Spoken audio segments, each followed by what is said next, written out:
Bonjour, le samedi 25 et le dimanche 26 mai 2013, sur la place d'Armes, à Toulon, dans le Var, se tenait le Festival international de string painting. C'était la 4e édition. Voici l'interview de Marie-France Pelletier, présidente de l'association Compagnie O. Alors nous sommes le samedi 25 mai 2013, nous sommes à Toulon, de retour, place d'Armes. J'ai quelqu'un à côté de moi, je vais vous demander de vous présenter, bonjour. Oui, bonjour, donc je suis la présidente de l'association Compagnie O, Marie-France Pelletier, qui organise le Festival international de street painting à Toulon. Alors vous allez tout nous dire sur ce festival que nous on fait pour la première fois, combien d'éditions? Alors nous en sommes à la 4e édition cette année. Ça consiste en quoi généralement? Là, faut tout me dire. Alors le street painting est un art de rue qui a son origine au XVIe siècle en Italie, où les artistes venaient dessiner à la craie et au pastel devant les parvis des églises. Et donc c'est le seul festival de street painting qui existe en France, donc il a lieu à Toulon. Et sinon, c'est très populaire en fait dans beaucoup de pays d'Europe, que ce soit l'Italie, l'Espagne, l'Allemagne, la Hollande, l'Angleterre, et aussi au niveau international, où il y a des gros festivals aux États-Unis comme en Floride, au Mexique, qui aussi sont très fervents de ce genre de manifestations artistiques de rue. Alors ça consiste en quoi généralement? Alors moi je l'ai offert, mais il faut l'expliquer au micro. Alors d'abord c'est la technique, on va d'abord parler de la technique parce que c'est une technique très particulière. D'abord ce sont des dessins éphémères puisqu'ils sont réalisés avec de la craie, du pastel sec ou des pigments dilués avec de l'eau. Donc c'est une technique assez particulière, donc éphémère, donc à la première pluie ils vont s'effacer. Ça demande énormément de travail parce que tout se fait à la main, ils lissent, ensuite les artistes lissent et essuient avec les mains la craie pour produire des effets de dégradé. Donc c'est un travail qui est très physique puisque bien sûr c'est réalisé sur le sol. Donc ils ont une position courbée sur les genoux. Donc c'est très physique. Ensuite ils s'usent les doigts sur le bitume et ça demande un effort physique assez important. Ce sont des artistes donc qui travaillent bénévolement. L'association soutient pour l'artiste pour le transport, mais sinon ce sont que des bénévoles. Ils viennent gracieusement exécuter leur œuvre à Toulon et partout dans le monde c'est comme ça en fait. Ce sont donc des grands travailleurs, durs à la tâche et toujours de façon bénévole. Ça s'étale sur 2 jours. Nous sommes le samedi au moment où on fait cette interview. Je reviendrai demain bien sûr, puisqu'on va faire la totalité des photos pour à la fois donc que vous nous expliquiez, on va vous montrer ça aussi par les photos. 2 jours, donc ça veut dire qu'on commence le dessin aujourd'hui et on le finit demain. Alors, plusieurs choses. Donc, il y a d'abord le traçage, la première partie. En fait, il y a plusieurs méthodes. Il y a un report par carreau. En fait, certains artistes vont agrandir leur dessin avec le système de carreaux. Donc, la première partie, bien sûr, ce matin, samedi matin, donc ce matin, ils ont d'abord fait le traçage. La même chose pour les 3D, donc la 3 dimensions. Ils ont commencé par une préparation, par un traçage qui est souvent assez long, vu aussi le format, les 3D sont souvent de plus de 5-6 mètres et des fois au-delà. Donc le traçage est très important pour arriver à un résultat correct final. Donc il y a une grande partie, 2-3 heures de traçage du dessin et des carreaux. Et ensuite ils vont attaquer réellement le coloriage, donc ils vont mettre de la couleur et faire les effets d'ombre et de lumière. Et donc là c'est pareil, c'est un travail qui est long. Et donc pour pouvoir, il faut attendre peut-être en fin d'après-midi samedi pour voir déjà le dessin commencer à se révéler. Et ensuite, ils peaufinent, ils finissent le travail. Donc ça demande toujours, les festivals sont toujours organisés sur 2 jours parce c'est un travail qui nécessite 2 jours de travail. On va parler quand même des conditions météo, on est obligé, vous avez remarqué qu'on a un printemps un petit peu bizarroïde, on avait 12 degrés ce matin, on a quand même pas mal de vent, on est obligé de le dire quand même. Et donc, fort heureusement, alors il y a eu quelques petites gouttes tout à l'heure, j'espère qu'il n'y en aura pas pour vous. Parlez-nous un petit peu de la météo, à votre niveau, qu'est-ce que ça fait? Pour Toulon, en fait, les artistes sont assez contents de venir à Toulon parce que nous sommes à la 4e édition. Les 3 précédentes années, il y avait un temps magnifique, peut-être même trop chaud. C'est vrai que cette année, on a beaucoup de vent, mais en fait, c'est vrai que ça dérange, ça peut gêner parce que les choses s'envolent, mais ça permet de travailler. La pire météo pour ce genre de festival, bien sûr, c'est la pluie, puisque ce sont des œuvres qui sont réalisées à la craie et au pastel sec. Donc la moindre goutte d'eau efface le dessin. Donc finalement, on considère quand même sur le festival que la météo est quand même plutôt clémente puisqu'il n'y a pas de pluie prévue ce week-end. Alors les dessins, parce que là c'est quand même assez grandiose. Moi je me souviens avoir vu des petites choses finies.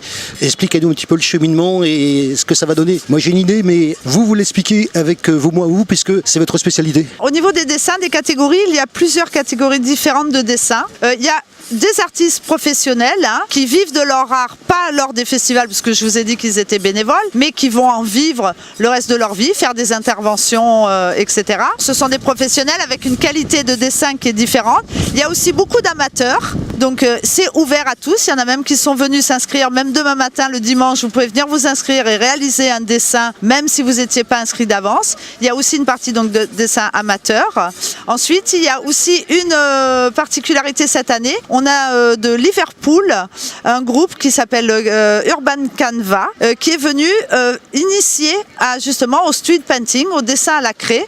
Donc c'est une fresque participative, donc on peut aller, il vous explique comment faire pour réaliser ces œuvres. C'est une 3D aussi avec un point de vue, donc une anamorphose, donc on ne peut voir le dessin que d'un seul point de vue. C'est ouvert à tous, tout le monde peut venir participer à cette fresque. Alors les tailles, on va parler des tailles un petit peu de dessin. La plus petite, la plus grande. Alors les plus petites font 4 mètres sur 4 et la plus grande, si mes souvenirs sont bons, je crois que c'est près de 10 mètres de long. Donc ça peut être très très grand. Il y a même eu des réalisations en Allemagne jusqu'à 70 mètres de long, une fresque. Ça peut être vraiment gigantesque. Bien sûr, plusieurs artistes travaillent sur la même fresque. Il y a aussi des dessins qui sont réalisés à 2, 3 ou 4 artistes sur le même dessin, suivant la taille. Pour ici, on va se limiter à combien? Alors ici, le plus grand, je crois que ils sont 6 sur 6 et la fresque participative est plus grande, elle fait 10 mètres sur 10 mètres, je crois. Voilà, il me semble. On pourra donc voir ça alors? Oui, tout à fait. Et puis, le public aura participé à cette fresque. Bien sûr, le traçage du trait a été fait par l'artiste, mais ensuite, on peut tout à fait s'initier au street painting en venant participer, en mettant de la couleur en fait sur le traçage de l'artiste. On va parler de l'organisation parce que ça, on n'en parle généralement pas. On arrive sur la manifestation, c'est prêt, c'est beau, c'est magnifique. Ça s'est installé comme par magie, ça s'est téléporté la nuit. Non, en fait, non. Il y a de la préparation avant. Combien de temps on prépare ça?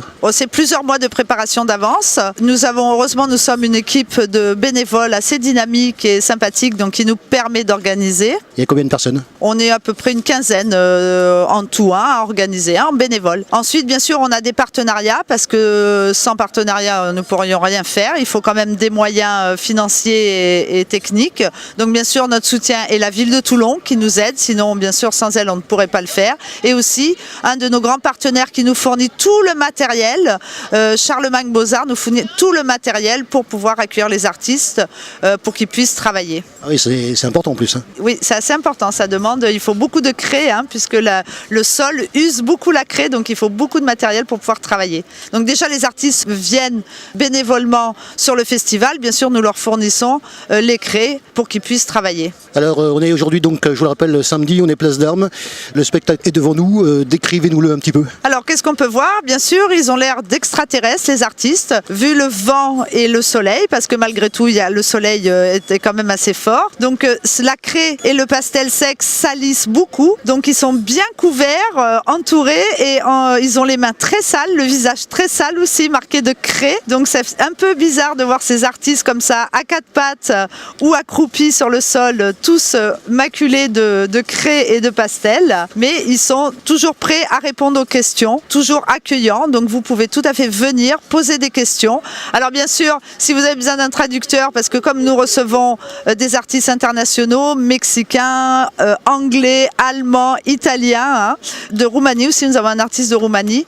Donc, des fois, c'est un petit peu difficile de communiquer avec eux. Mais sur le festival, il y a des traducteurs. Donc, si vous avez une question particulière à demander à un artiste, vous demandez au point accueil de l'association Compagnie O et on se fera un plaisir de traduire les réponses de l'artiste. On verra les résultats demain alors? Oui, effectivement. Donc, il y aura le concours demain après-midi à 17h. On va clôturer donc les dessins et il y aura la remise de prix ensuite pour récompenser les meilleurs dessins. Avec plusieurs catégories. Une catégorie de dessins d'artistes internationaux et une catégorie aussi d'œuvres réalisées par des Français. Merci beaucoup. Merci à vous.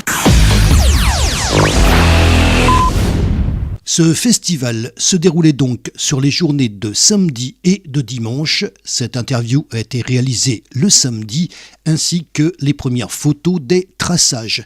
Nous sommes revenus le dimanche pour photographier les résultats finaux. Merci à l'association Compagnie O pour leur accueil sur leur stand. Retrouvez nos sujets sur la chaîne YouTube KXTC Podcast. Vous pouvez retrouver également nos informations sur la page Facebook KXTC Podcast ainsi que sur Twitter. Je vous souhaite une excellente matinée et je vous retrouve très très vite sur un prochain reportage pour KXTC Podcast.